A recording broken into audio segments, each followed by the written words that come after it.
para sedulur semua, dimanapun kalian berada. Malam ini, kita akan membuka sebuah rahasia lama.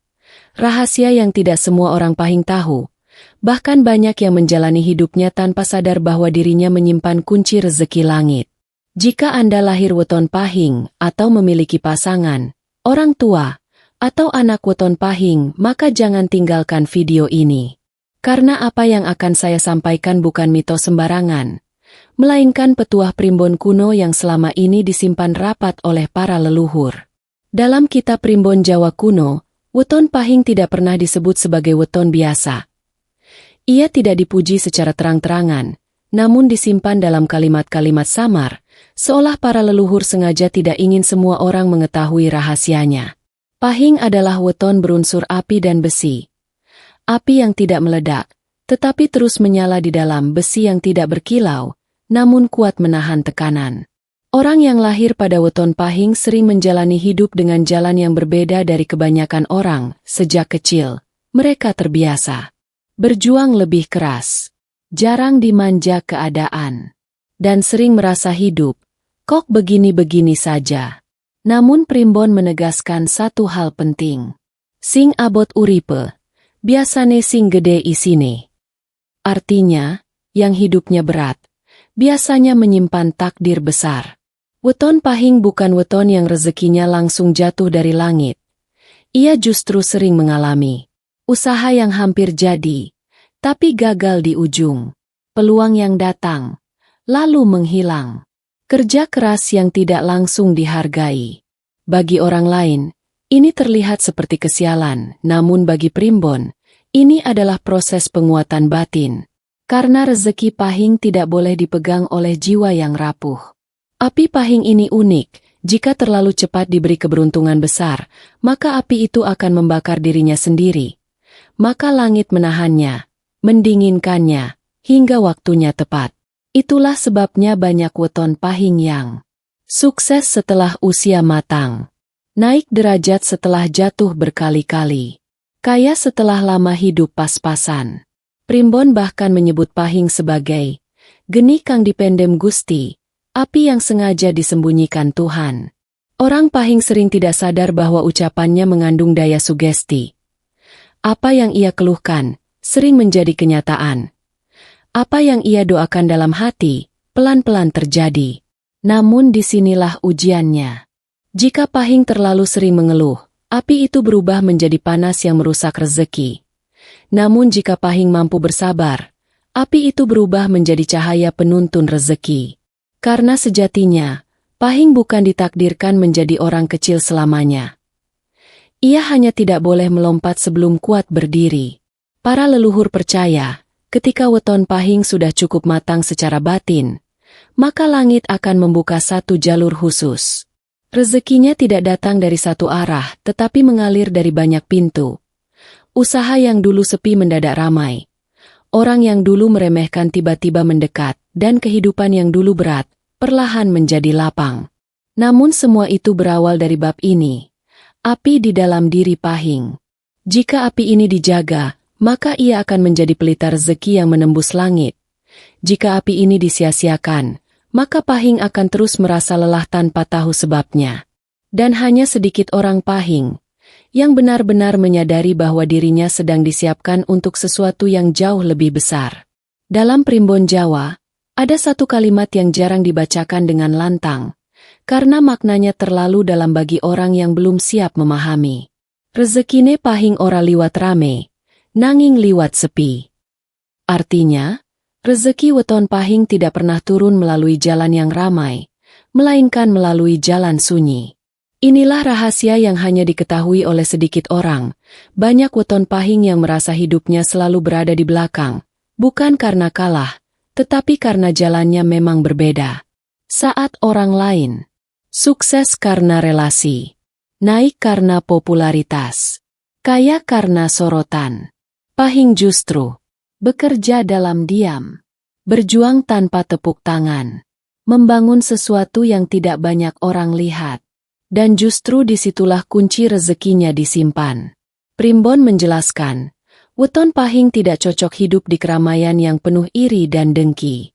Jika Pahing terlalu sering memamerkan rencana, maka energi rezekinya akan bocor sebelum matang. Karena itu, banyak Pahing yang ide besarnya sering gagal saat terlalu banyak cerita.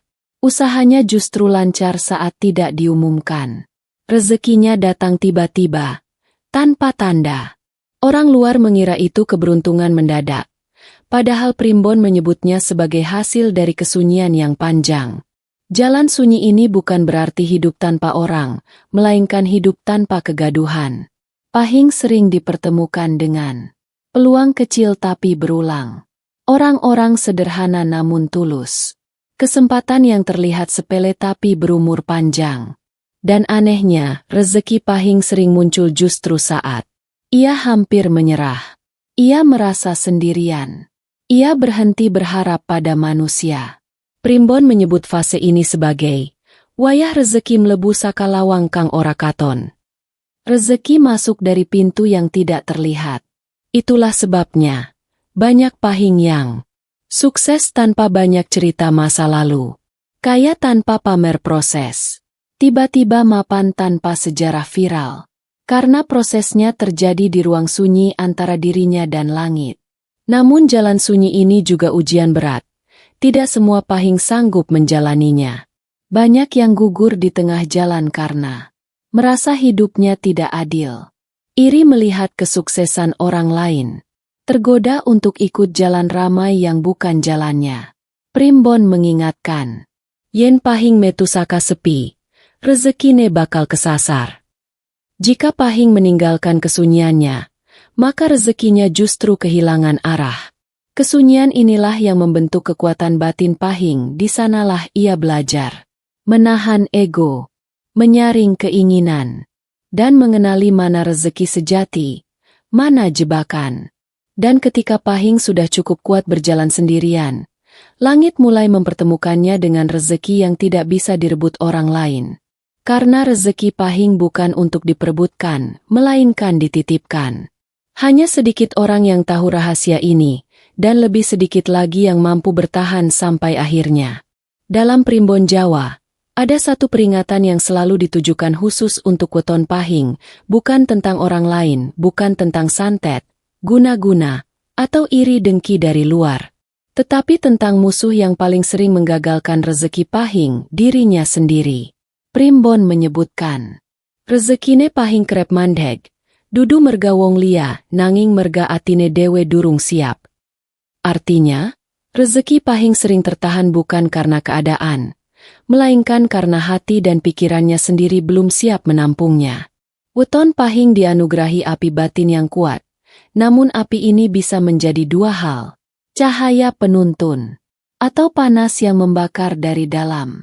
Semua tergantung bagaimana Pahing mengelola dirinya. Penghalang pertama adalah terlalu keras pada diri sendiri. Orang Pahing jarang memberi jeda pada hatinya. Ia memaksa diri untuk kuat, padahal batinnya lelah. Ia menuntut dirinya terus bertahan, tanpa sadar bahwa kelelahan batin membuat rezeki enggan mendekat. Primbon percaya, rezeki besar hanya datang pada jiwa yang lapang, bukan pada hati yang terus menekan diri sendiri. Penghalang kedua adalah rasa tidak dihargai yang dipendam terlalu lama. Pahing sering merasa sudah berbuat banyak tapi tidak dilihat. Sudah berkorban tapi tidak dianggap. Sudah bersabar tapi terus diuji. Masalahnya, Pahing jarang mengungkapkan luka itu, ia menyimpannya, hingga berubah menjadi getaran negatif yang halus namun merusak aliran rezeki. Primbon mengingatkan, atine Pahing iku papane rezeki yen kebak lara, rezeki ora duwe papan. Penghalang ketiga adalah menunda keberanian. Pahing sering tahu apa yang harus dilakukan, namun ia menunggu waktu yang dirasa sempurna, kondisi yang benar-benar aman, keyakinan yang 100%. Padahal dalam Primbon, rezeki Pahing tidak datang saat semuanya siap, melainkan saat Pahing berani melangkah meski masih ragu. Penundaan kecil yang terus diulang menjadi tembok tak kasat mata yang menahan aliran rezeki. Tiga penghalang ini jarang disadari, karena bentuknya tidak nyata. Tidak terlihat, tidak bisa disalahkan pada siapapun. Namun justru karena itulah, banyak Pahing merasa sudah berusaha keras, tetapi hasilnya selalu terasa kurang. Primbon menyebut kondisi ini sebagai api kebalik arah. Api yang seharusnya menerangi jalan rezeki justru membakar langkah sendiri. Kabar baiknya, Primbon juga mengatakan bahwa penghalang ini bisa dilepaskan. Bukan dengan ritual berat, bukan dengan laku ekstrim, melainkan dengan kesadaran. Saat Pahing mulai mengizinkan dirinya beristirahat, melepaskan rasa tidak dihargai, dan berani melangkah meski belum sempurna, maka penghalang itu runtuh dengan sendirinya. Dan saat itulah, rezeki yang selama ini terasa tertahan mulai bergerak kembali. Karena sejatinya, rezeki Pahing tidak pernah pergi. Ia hanya menunggu tuannya siap membuka pintu dari dalam. Dalam primbon Jawa kuno, ada satu fase yang sangat ditunggu namun sering tidak disadari oleh weton Pahing. Fase ini tidak datang dengan suara keras, tidak dengan ledakan keberuntungan, melainkan melalui isyarat-isyarat halus yang hanya bisa dirasakan oleh hati yang peka. Para leluhur menyebut fase ini sebagai wayah getaran munggah, waktu di mana energi hidup seseorang sedang dinaikkan oleh langit. Bagi weton Pahing, tanda pertama yang paling sering muncul adalah perubahan batin yang tidak biasa. Hati terasa gelisah, tetapi bukan gelisah karena takut, melainkan gelisah karena ada dorongan kuat untuk berubah. Pahing mulai merasa tidak betah dengan keadaan lama, ingin meninggalkan kebiasaan yang dulu dianggap aman, tertarik pada jalan hidup baru meski belum jelas bentuknya. Primbon menegaskan, kegelisahan ini bukan pertanda buruk, melainkan alarm halus dari langit bahwa rezeki besar sedang disiapkan. Tanda kedua adalah pertemuan yang tanpa kebetulan, namun berulang. Pahing sering bertemu orang tertentu secara tidak sengaja. Bisa orang lama yang tiba-tiba muncul kembali, bisa orang baru yang langsung terasa nyambung. Dalam primbon, ini disebut jalur rezeki mulai dipertemukan. Bukan orang itu yang membawa rezeki, melainkan mereka membuka pintu menuju rezeki yang sudah ditetapkan. Tanda ketiga adalah kehilangan kecil yang diikuti kemudahan tak terduga. Pahing mungkin kehilangan uang dalam jumlah kecil, batal mendapat sesuatu yang diharapkan, atau harus merelakan satu rencana. Namun anehnya, setelah itu justru muncul peluang baru, bantuan tak disangka, atau jalan yang lebih ringan. Primbon menyebut ini sebagai tumbal ringan agar jalan besar dibuka. Tanda keempat adalah mimpi-mimpi simbolik. Banyak Pahing melaporkan mimpi tentang air jernih yang mengalir, cahaya terang di tengah gelap, jalan panjang yang terbuka, atau naik ke tempat tinggi. Dalam primbon, mimpi ini bukan sekadar bunga tidur, melainkan bahasa alam bawah sadar yang sudah selaras dengan energi rezeki. Tanda kelima yang paling halus adalah runtuhnya ketergantungan pada manusia. Pahing mulai tidak terlalu berharap pada pujian, tidak terlalu kecewa saat diremehkan, dan tidak lagi menggantungkan bahagia pada orang lain. Saat ini terjadi, primbon menyebut, rezeki wis wani nyedhak, amarga atine wis kosong saka panjaluk manungsa. Rezeki berani mendekat karena hatinya sudah tidak dipenuhi tuntutan dunia. Semua tanda ini tidak datang sekaligus, mereka muncul perlahan, satu persatu seperti langit sedang mengetuk pintu batin Pahing. Masalahnya, banyak Pahing justru mengabaikan tanda-tanda ini, menganggapnya hanya kebetulan, atau malah takut berubah. Padahal jika tanda-tanda ini muncul, yang perlu dilakukan hanya satu, jangan melawan arus. Primbon mengajarkan saat rezeki langit mendekat, tugas Pahing hanyalah tetap tenang, jujur pada diri sendiri, dan berani mengikuti panggilan batin. Karena ketika waktunya tepat, rezeki tidak lagi mengetuk, melainkan masuk dengan sendirinya. Dalam primbon Jawa, tidak semua rezeki dibuka dengan usaha lahiriah semata. Ada rezeki yang menunggu dibukakan dengan laku batin, terutama bagi weton Pahing. Para leluhur tidak pernah menyarankan Pahing menjalani ritual berat atau laku ekstrim, justru sebaliknya. Rezeki Pahing paling cepat terbuka melalui amalan halus yang sederhana, namun konsisten. Primbon menyebut, sing alus kui sing tembus langit, sing rame asring mung mandheg ing bumi. Artinya, yang haluslah yang menembus langit, sedangkan yang ramai sering berhenti di bumi. Amalan pertama adalah sedekah diam-diam di hari Pahing, bukan jumlahnya yang dinilai, melainkan niat dan kerahasiaannya. Sedekah ini bisa berupa memberi makanan tanpa diketahui penerima, membantu orang tanpa menyebut nama, atau sekadar mendoakan orang lain dalam hati. Primbon percaya, sedekah diam-diam di hari Pahing membuka jalur rezeki yang tidak terlihat oleh mata manusia. Amalan kedua adalah menjaga ucapan saat emosi. Weton Pahing memiliki kekuatan kata yang besar. Apa yang keluar dari mulutnya mudah menjadi doa, baik maupun buruk.